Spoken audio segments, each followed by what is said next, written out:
Good day. Welcome to another edition of Ibimamungo's Perspective on Global Affairs. Before we continue, I'd like you and urge you to please press the like button so that we can get the algorithm going. And as has become usual in my shows these days, I want to ask a question. If you're the British and you see the world changing around you, what would you do? It's a very important question. I want to know let us take this question from the framework, from the side of the British. What should the British do in a world that is changing?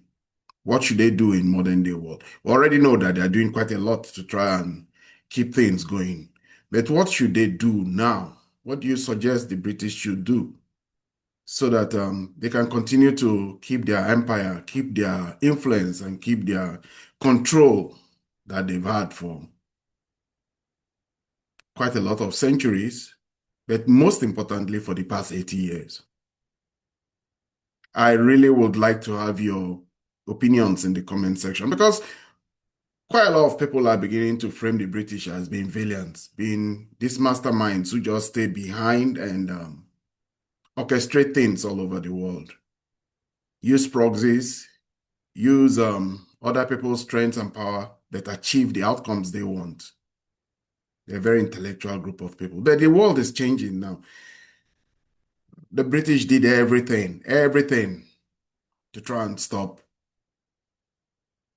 a nationalist far-right leader called Donald Trump.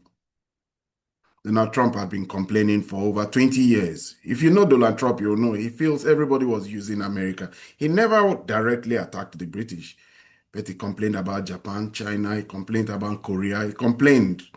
So he had a strands of nationalism in him.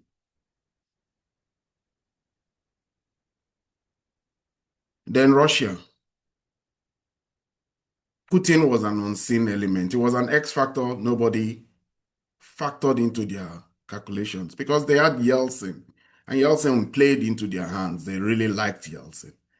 There was a lot of divvying up of Russia in the few days, that decade, that golden decade, when the financiers in London were able to, through their proxies in Russia, pick up quite a lot of assets. It was good times. Then, just like we have the dead hand that many people know the Russians have, Yeltsin had a dead hand. He appointed Putin. Slowly and insidiously, Putin tied up, closed up, and chased away most of those Western-loving oligarchs. He redefined Russian politics, asserted our sovereignty, and has been, over the past 30 years, vilified and put forward as a monster. So it's a very important thing now. You didn't see Putin and his far-reaching longevity and ability to assert sovereignty over such a big prize as Russia. And you didn't see Donald Trump, despite repeated actions against him. The Steele dossier. Yes, it was a British MI6 operative who actually came up with claims that then candidate Trump was being founded and supported by Putin. He put two words together and he just got Americans going. It was Keir Starmer who sent 100 operatives of the labor union to come and try and support Kamala Harris and stop Trump's campaign. We don't also know so many other things they may have done. But one thing they've done, and successfully too, is that over the past 80 years, believe it or not, right after the World War, the British had this way of stepping behind and together with America's might, they were very good at stroking America's powerful ego. So with America's might, they framed the story as being won against the communist Soviets. So they held back an ally who had helped them win the World War since 1945. And since then, America was always at their beck and call. They had the American presidents they favored, and American presidents who will help them in the Middle Eastern crisis, American presidents who will help them in all those far-out wars that they wanted. All they needed to show up was say that they were America's greatest ally, they have a special relationship, but all the funding of the war, the people whose blood was on the line, tended usually to be Americans. But if you see all this crumbling now, you have a project in Ukraine, one you've invested so much in, one you've been promised so much resources. And Donald Trump, who is supposed to have been the person representing America, because we should not forget that Biden was wholly sold into it. They let him, they pushed him, and he went and was the battering ram against Putin. But dementia caught up with him, old age. On the night of debate, he forgot so many things. If you even asked him his name, he would have forgotten it. So it caught up with him, and he was not a viable candidate. Kamala Harris, $1 billion support in 3 months could not help. Now Trump was the unforeseen factor. So these unforeseen factors has really, really damaged the influence of the British. And now their biggest project, using America to destroy Ukraine and destroy Putin, has fallen apart. So this question is very pertinent. If you're the British now, in Whitehall, policymakers in Chatham House, in the House of Lords, how would you be feeling? Because 300 years of unparalleled and unrivaled influence is being challenged. Well, I can say this, as a chess player, it's never over. Don't discount the ingenuity, the ability, and the skills and know-how, and of course the longevity in their planning. No matter how you call them, perfidious, devious, they always find a way to be in the game. Today, President Trump finally fell to pressure, unrelenting pressure of the media, that summit between him and President Putin should be cancelled. Nobody liked it. Since the moment it was announced, they were railing against it. He announced today that he was cancelling that meeting. It's not in his interest to carry on with that meeting. But he also announced a lot of far-reaching things today. But most of all, he announced that he did not approve Ukrainian use of Tomahawk missile.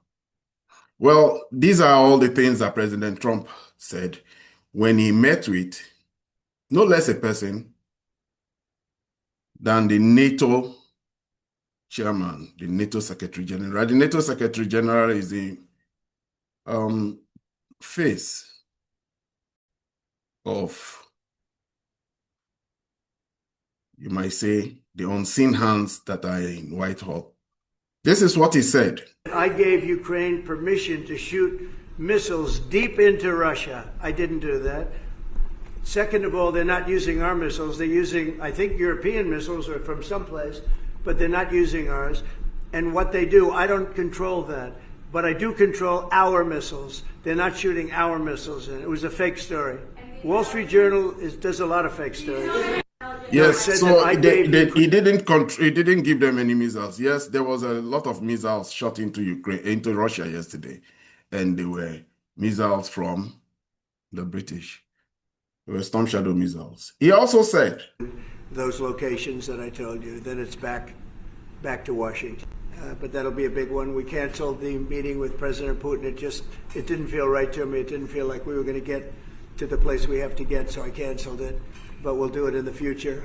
But next week we'll be with many of you in those locations. So he canceled that meeting under pressure from so many people. But again, President Trump also said in that meeting, we know how to use it, and we're not going to be teaching other people. This is what he said about not giving Tomahawk missiles to the Ukrainians, because they have planted reporters who will always bring it up. It'll take a minimum of 6 months, usually a year, to learn how to use them. They're highly complex. So the only way a Tomahawk is going to be shot is if we shot it, and we're not going to do that.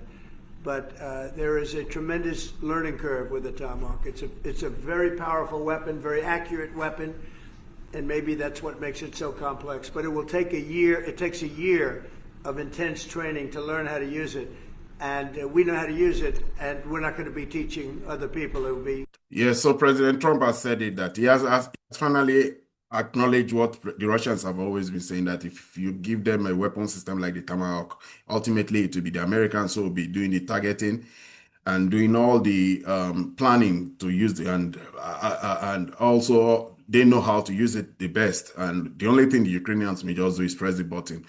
So it's a red line the Russians said they were not going to tolerate. So this shows you that one thing, some people are not getting the outcomes they want from Trump. He has given them some good news, though. That good news is that he's not meeting with Putin, but he said he's going to meet with Putin going forward. The Russians, though, say that all preparations for that meeting is still going on. President Trump may spring. This is what I think he's going to do. Since he has now seen that giving long lead times is not a good idea, he may just revert to the style and strategy he used with the Alaska summit and just give a short lead time, boom, and then you have your meeting. Maybe that's what I think he may ultimately do. But since geopolitics these days, and since it is being redefined and shaped by the fact that Ukraine is now at the center of everything, the Ukrainians are not letting things lie down. They had a barrage of drone and missile attacks on them yesterday. But I should give it to their president. President Zelensky is unrelenting also. The British have framed him as a Churchillian figure. They've put him forward in the same mold as their very great wartime hero. We should point out that Churchill was very dispensable immediately the war had been won. So Churchill won the war. How did he win the war? He was unrelenting until he managed to get the Americans into the war, the Americans through their might. Just as the Soviets also had made a breakthrough in the West, in the East. So the Americans came into the war, in the Great War, that's World War II. And that was Churchill's big triumph. He kept the British alive, gave them radio commentaries every night, and that's one of the things that Zelensky is now very well known for. Zelensky went shopping today. He went to Sweden, and he was welcomed as a hero. He really is there, and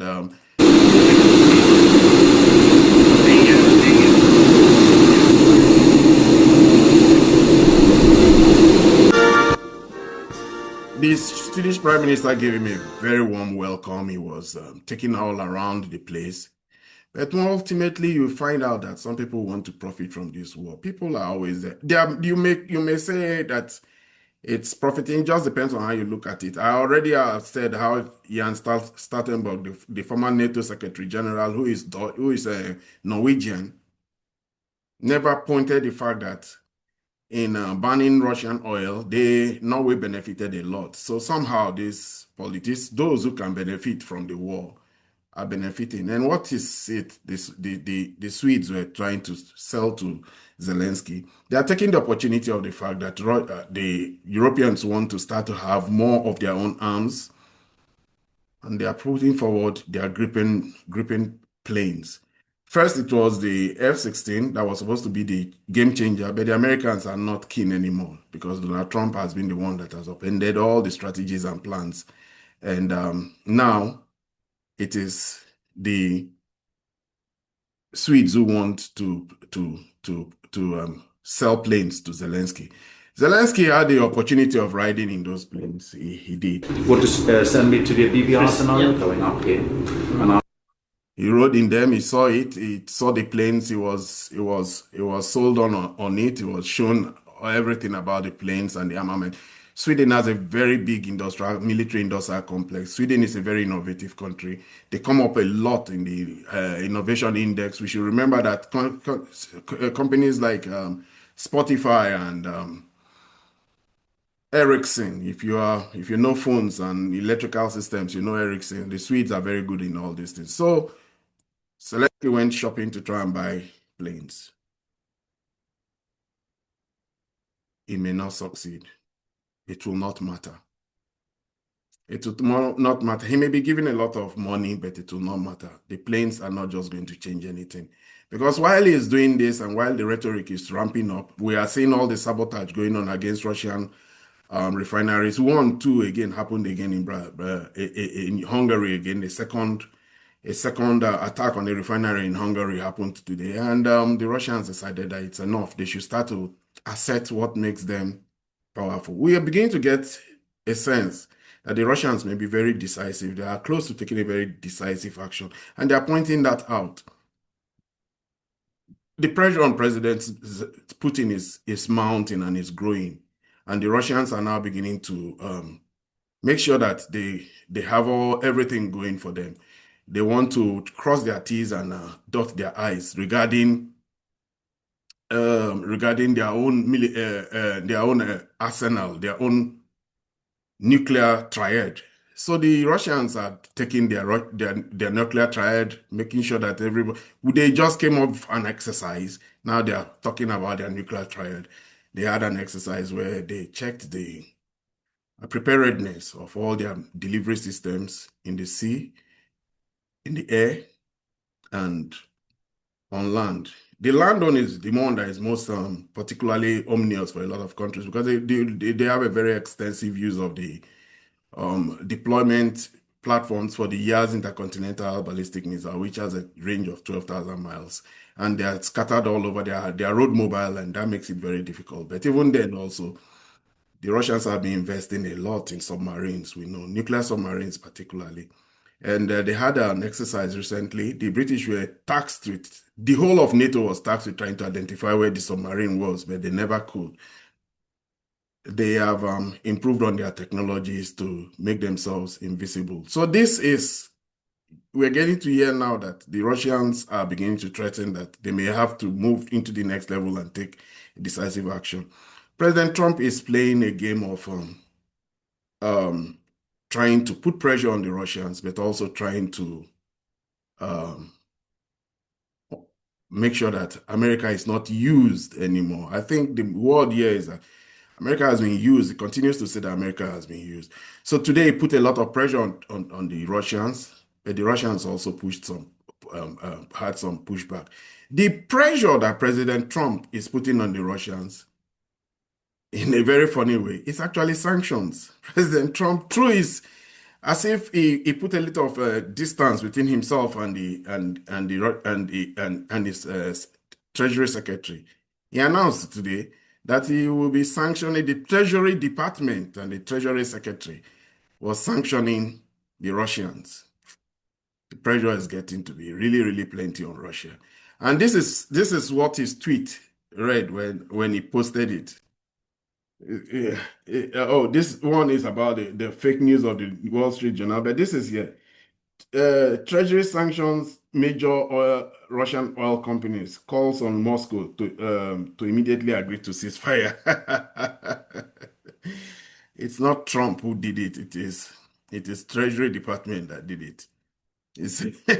So it makes you wonder. The U.S. Treasury Department Office of Foreign Assets Control has announced a new wave of sanctions targeting the Russian energy sector, aiming to further cripple the Kremlin's capacity to fund the war. The measure specifically targets subsidiaries of Lukoil and Rosneft. The U.S. Treasury Department imposed sanctions on Rosneft and Lukoil. And the most important thing is that it actually did a lot of targeting parent companies and subsidiaries, oil refineries, extraction firms, logistic and tech firms. A very long list of sanctioned entities that do business with the Russia with on behalf of Lukoil and Rosneft. But added to that, to something also very happened. The Senate, we should remember, Lindsey Graham is back. Lindsey Graham's the recess is over and the Senate is buzzing. The Senate has had a big attempt to try and keep the government running, but they failed. They've made that a big issue. But in the midst of all of this, they are finding a way to make sure that they bring attention to the sanctions they want to place on Russia. And the Senate Foreign Relations Committee is set to approve 3 bills aimed at increasing pressure on Moscow. The first, designate Russia as a state sponsor of terrorism over the abduction of Ukrainian children. The second, impose sanctions on China for supporting Russia. And the third, allows US to transfer frozen Russian assets to Ukraine every 90 days. Russia must be feeling that everybody in the West hates them. But it is understandable. I got one very important thing. I got thinking today, and I just realized that America was built in the early 90s by a lot of immigrants. I came to America and I went to an island called Ellis Island. And to a large extent, if you go to New York, and New York is really the place, you see the effect of this immigrant inflow. They helped build. In fact, one of the big requirements was to be an artisan, a mason, a carpenter, and all. America has been built by immigrants and all to a large extent. But in recent times, American policy has been shaped by the people. I've said this many times that America, in trying to accede to the British request of stopping communism coming in, they had a large inflow of immigrants. They had a large inflow of defeated Nazis, and those people moved into policy making from Eastern Europe and from Germany. And they have shaped American policy as immigrants for a long time now. For them, Russia is the threat, and for them, Soviet Union and Russia has become a problem for them that they want to. So if we look through and see most of the policies against foreign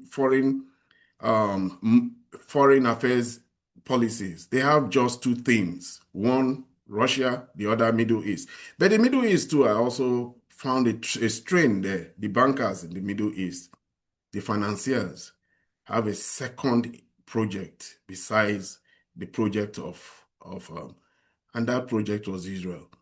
They created Israel in the first instance. We should remember Lord Rothschild, and advancement of the growth of the Greater Israel project has been the 2 big projects they've used America to advance. The British, very, very, very good at what they do. But if, like I said earlier on, if you're the British always have had your way. You always had used America, the bully, the strong arm to advance your own interests. What should you do in this time and age when Donald Trump is not playing ball and when Putin is just not going away? So Lindsey Graham is there to continue to push the agenda that Russia should be harmed. You are not far away from a supporter of harm Russia cause in the US Senate. No, not. But once you take any turn in the US Senate in America, you'll find somebody whose rhetoric are just 3 things: harm Russia, harm China, support Israel. That is their reality. If you ask some of them, what do we do for America? It may be a problem, especially now. I see some TikTok and some people go and ask challenging questions to their senators and their congressmen. America and this, who do you support? America, it's very difficult for some of them to even have an answer. And it has become the refrain on which people like Tucker Carlson and Steve Bannon, Candace Owen, are now using their platforms to say it should be America's interest. President Trump came onto board as America's interest, but President Trump is using every single means by which to avoid getting into the clutches of those people who have always successfully used America to achieve their aims. So now they have some powerful proxies in the form of Lindsey Graham, Richard Blumenthal, Amy Klobuchar, and Katie Britt. It's not ending. Pressure on Russia is continuing. European Union has approved the 19th round of sanctions, but this time around they are moving towards those countries that continue to do business with Russia, and that's China and India. European Union is moving into territories that will strangulate them finally completely, because the Chinese, they tend to have a very brutal way of retaliating. At a time that the economies of these countries have been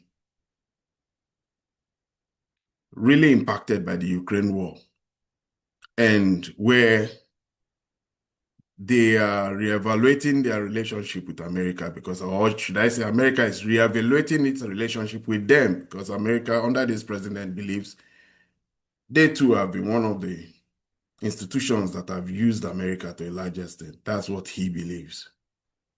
So he's reevaluating the relationship he has between America and the European Union. So European Union are now finding themselves that ally that they always relied on. They are now finding out that it's not so easy. We should remember that the European Union have not been finding it easy, especially Germany and especially some of these manufacturing companies that still do business in America. America has a real capacity to do harm to them. Volkswagen fell under one infraction, one legal regulatory infraction, and they had a software that was telling a lie to the regulators regarding emission in Volkswagen.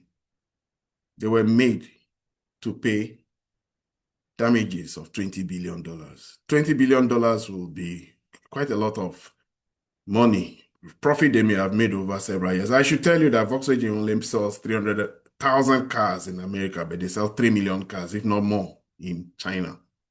So when you go fighting China, where your market and your bread and butter is, the European Union has gone into a deep spiral of self-harm. So this, their 19th round of sanctions may just have the same outcome that the other 18 rounds have had. Boomerang. Anyway, it's not all gloom. There was good news today.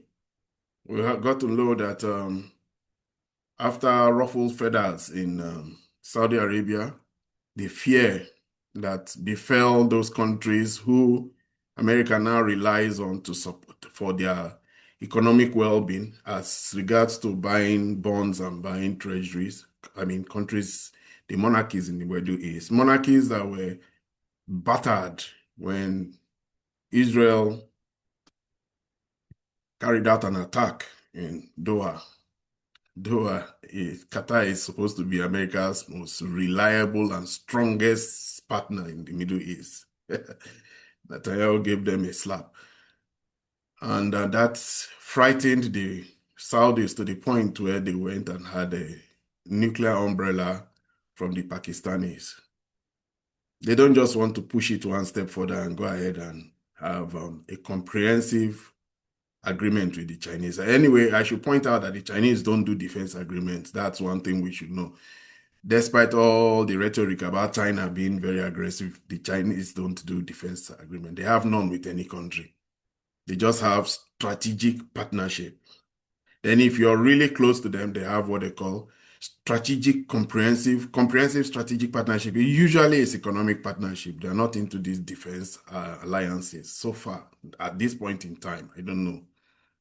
Apart from the Shanghai Cooperation Organization, which was just about checking their borders to protect from common protection against terrorism, which was the problems they had at that time in the regions in the far west, regions that some intelligence agencies from the usual suspects were trying to stir up trouble for the Chinese. The Chinese had a way of clamping down on them and eradicating them. And that system of eradication led to a long period of defamatory action against the Chinese, human rights problems, all manners of things we got to learn about that region, the Xinjiang region, the Uyghur Autonomous region. But the Chinese were able to handle that. So the Soviets, the Saudis are coming to, we just got to information that Saudi Arabia will be coming to the Saudi Prince bin Salman. Will be for a long time. He has not been to America, but that he will be visiting to come to the White House so that he can sign what the Qataris have signed.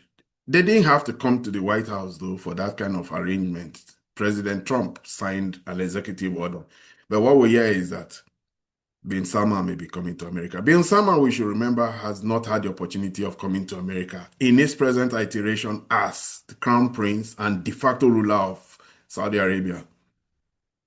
No thanks to the fact that just when he was assuming so much influence, the Trump administration, the Biden administration came at a time there was this death of the Washington Post reporter who was Saudi, and he was killed, and the Saudi Crown Prince was accused, and he was treated very badly by the Biden administration. So he stayed away.